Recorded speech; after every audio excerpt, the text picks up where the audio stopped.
sie das tiefe Brummen. So warnen sich Elefanten über viele Kilometer hinweg vor Gefahren.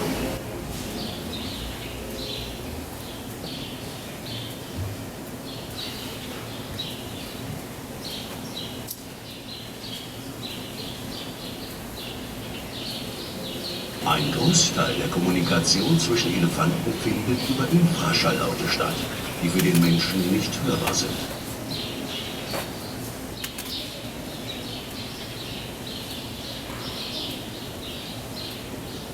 Die Verständigung über Infraschallwellen ist wenig störanfällig und über sehr große Entfernungen möglich.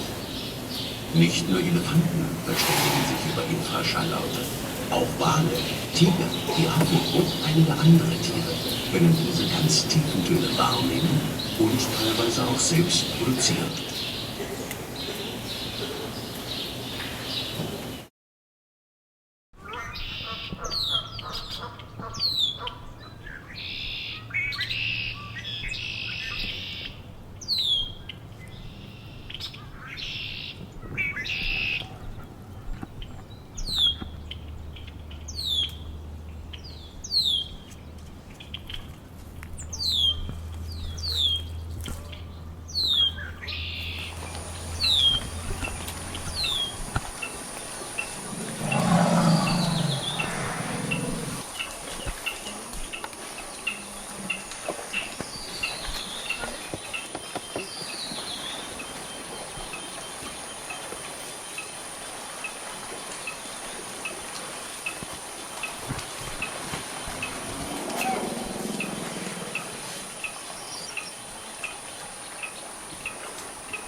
Cod is traveling towards exit number 2. She's the right one. Her offspring is to the left. And Cod 2 is behind her, following her, turning around now at hole 3.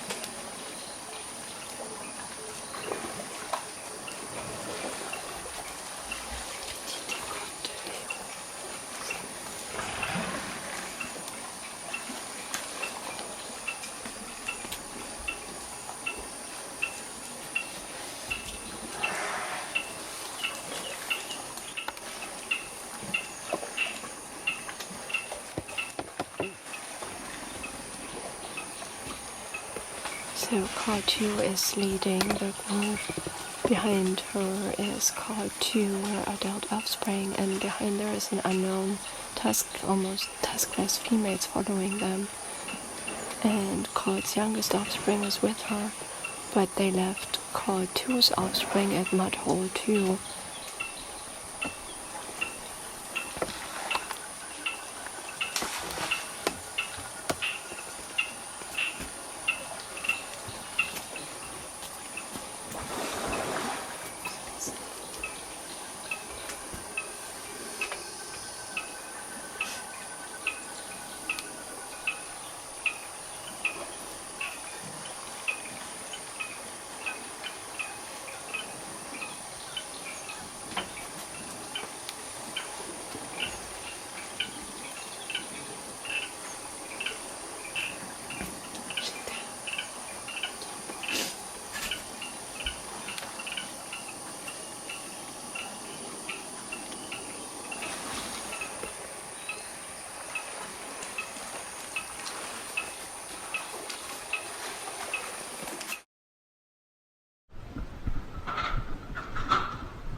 Hi, good morning. Yes, thank you. Yeah. What is your duty here? What are you doing?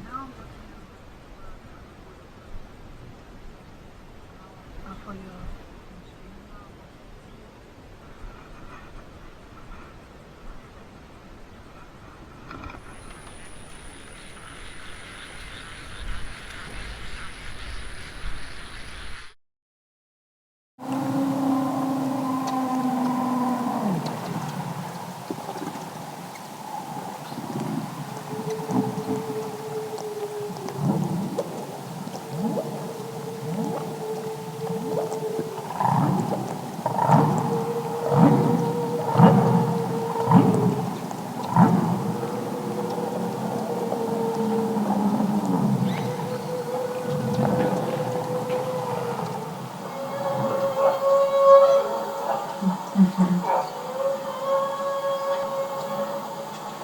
So their language is more emotion based.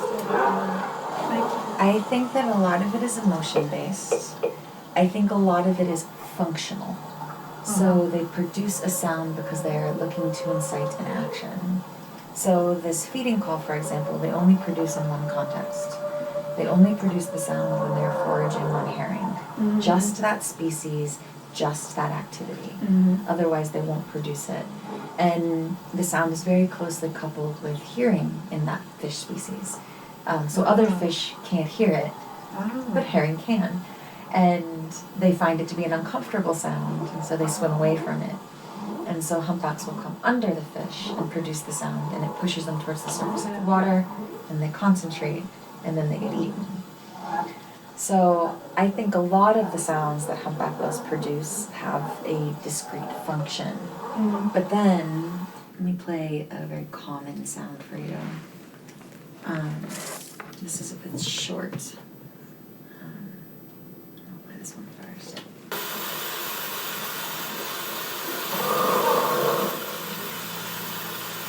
So that sound and this one,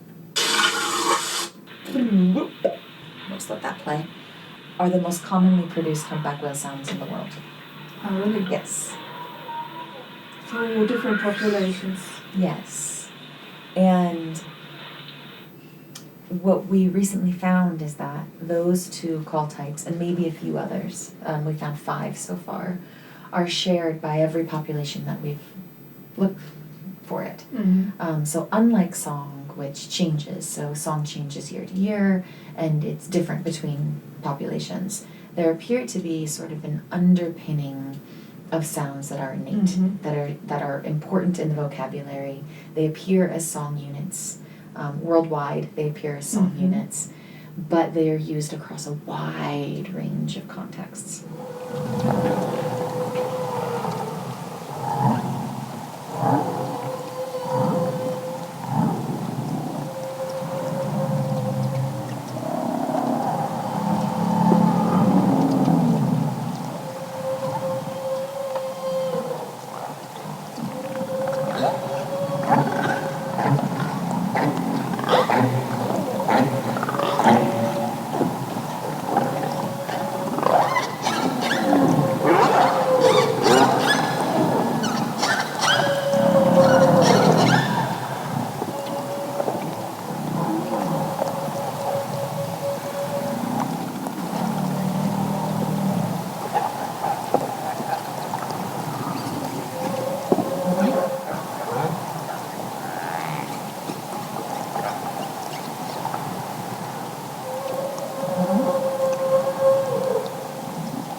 So, that kind of thing, especially if the whale was only a kilometer off the coast or even closer, could be producing something that would really be audible to an elephant. Yeah. Even if it changed from water to ground. Yeah. And that I also, you know, with no evidence whatsoever, that is a very low, long, you know, not much frequency modulation. It's just like kind of thing that might be something an elephant would like be familiar with too, or just like, what the hell, there's some huge elephant out there in that water. So it's interesting.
And I was wondering, does she know that her sister is here? Yeah. And I think she didn't. So she came in from the southern end and walked up towards the northern end to those two pools that they all really like. And she put her trunk in there, did her thing. And then from the forest where Echo 3 went in the north came this rumble. And Echo 5 immediately stopped, probing the whole... Right. She got so excited, she And she immediately called. stopped, the ears went up, and she Yes. recognized her sister immediately, rumbled back, stepped Yes. back, started roaring. Yes. So she wasn't distressed, she was excited. And then she was roaring back from the forest, and they were exchanging rumbles, and then they came together, and there was this touching and hugging going on. And Yes. so she had no idea that her sister was there, but she immediately recognized her, and then call. she roared.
You can document it, videotape, but the real action or piece of art is just in that time.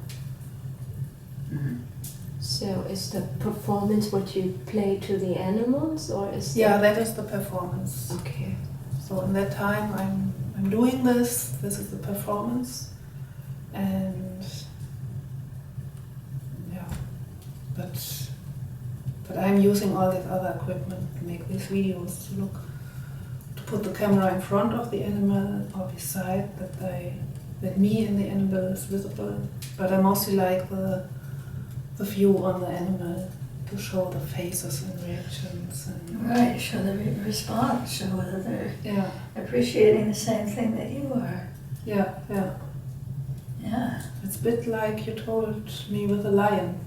You Mm-hmm. sit in front of the animal and you look at each other, but you don't know what is in the head and the mind of the other. It's very Very, very interesting. I love interesting. these moments.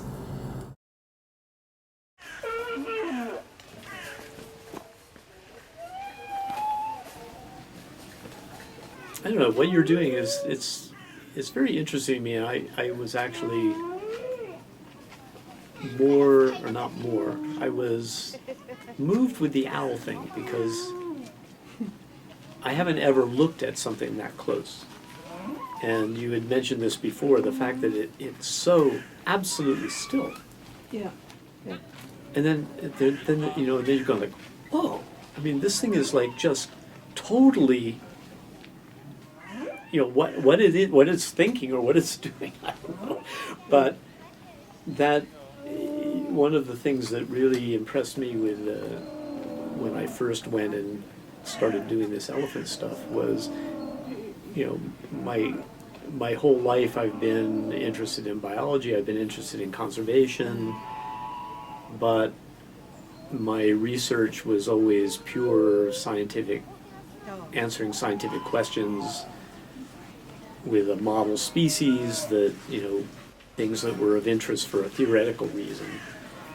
And there was never very much real conservation side to what I did.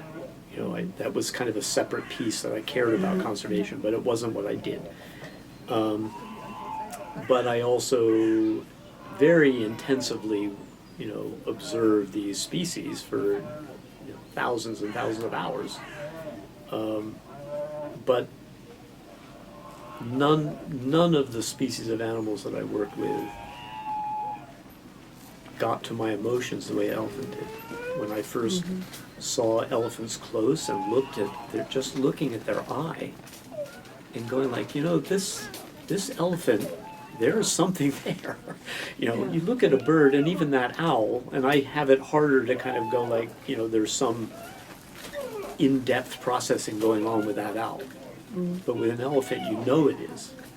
I mean, you just go like, this is a very intelligent, emotional animal, you know, and you kind of go like, Jesus. So, you know, that is the first time I get emotional thinking about what elephants are. I never felt that about the birds I worked on. You know, interesting, yes, but not in the same way.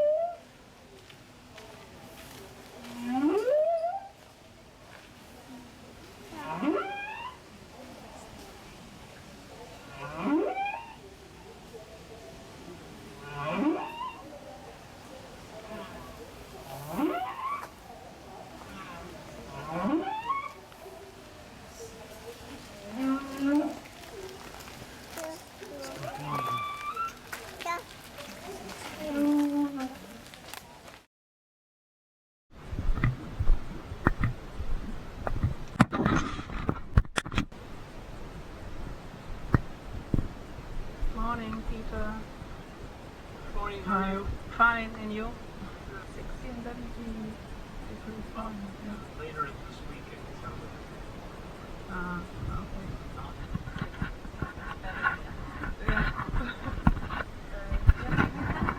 Yeah. Yeah.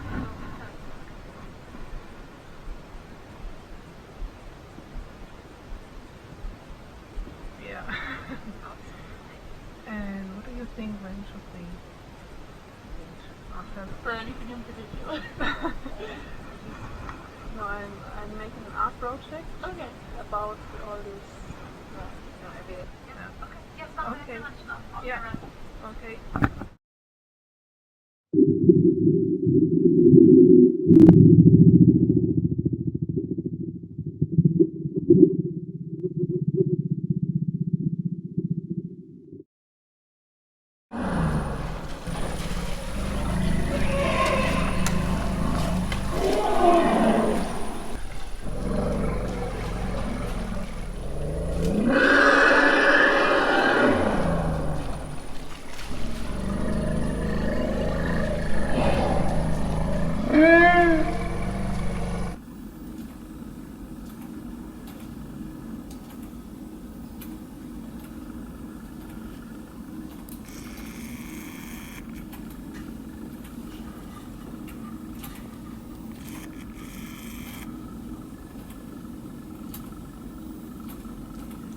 from what I've seen, things like the calls of blue whales would be more like rumbles, I think, than humpback song, because Yeah. humpback song is too, it isn't very much like elephant rumbly stuff. Then that story I heard in South Africa, it was described that a blue whale was off the shore, Mhm. and the elephant was standing there and listening. Mhm. I just have these 2 pages in the book which Yeah. was describing the situation, and this man didn't follow that story any further. Yeah, no, that's interesting Yeah. too.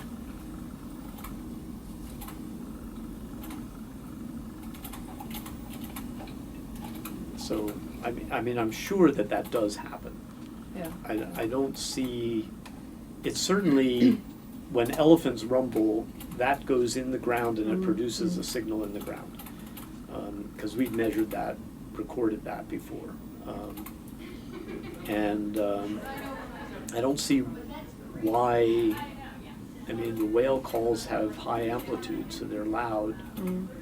I would think that also, especially somewhere like the coast of Gabon, it's not very deep, so it's quite a shallow continental shelf out from there. So the whales it's not very deep. Yeah. So I would think that would also mean they're close to the floor of the ocean, and so it would get into the ocean, into the floor.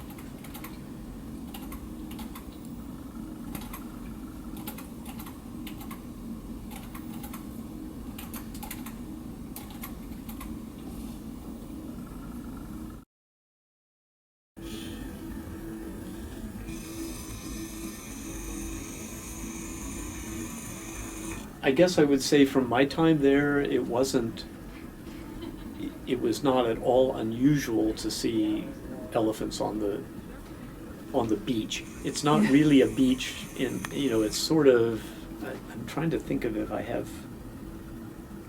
have photographs somewhere. I probably do, of what it kind of looks like, because it's sort of,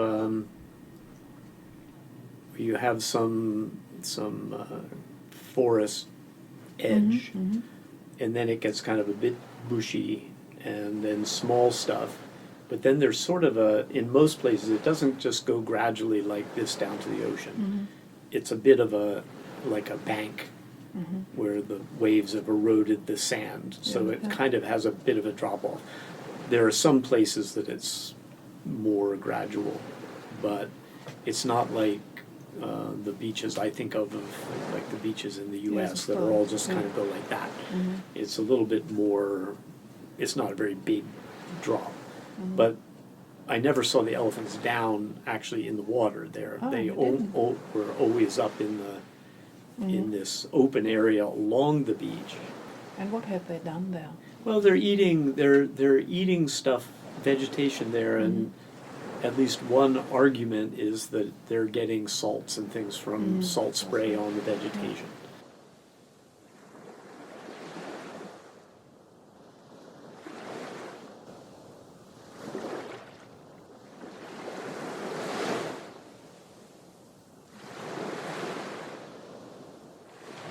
Has anyone proposed this to you before? I don't know if there's any scientific rationale behind it, but it's an idea that I have over and over again. There is a coincidence of migration between blue whales and elephants. Oh, really? I'm told. I know very little about about elephant migration, very, very little, except for that I know that they migrate in advance of the spring rains. But it does appear to coincide with when blue whales begin to migrate themselves. And blue whale sounds, of course, are infrasonic. They're even lower than rumbles. And we pick them up on the seismometers. When we're listening for earthquakes, we hear blue whale calls. And so it actually propagates through the ground. And so I have often wondered whether or not elephants are capable of hearing the song of blue whales as blue whales migrate. And blue whales, of course, are migrating in response, we think, to changes in oceanographic conditions, so changes in temperature and salinity and ocean currents. Which means And that all precedes the rain. rain. Yeah, Exactly. that's amazing. And Yeah, I have of no course, idea. yeah. Yeah, I have no idea if there's any possible way that elephants are hearing blue whales. I have no idea, except for that I know that blue whales do migrate on both coasts, both of the African coasts.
Tea, what kind of tea?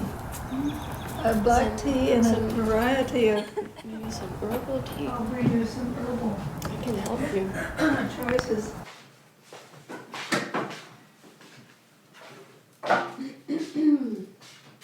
So I want to know from both of you what's next for you, what's on the horizon of your ambition.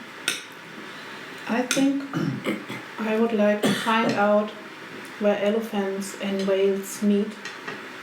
And I was talking to Peter yesterday, Peter Frege, Right, yes. and and Peter gave me a nice hint yesterday. He said the blue whales have more of a rumbling sound and thing. The blue whales and the finback whale sounds.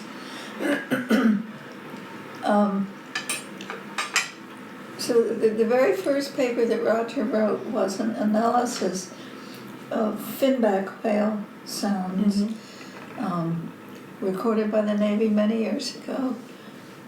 And he and Doug Webb from Woods Hole Oceanographic Institute wrote what has been a classic paper claiming that these sounds, if they got into the deep sound channel, could go 11,000 miles.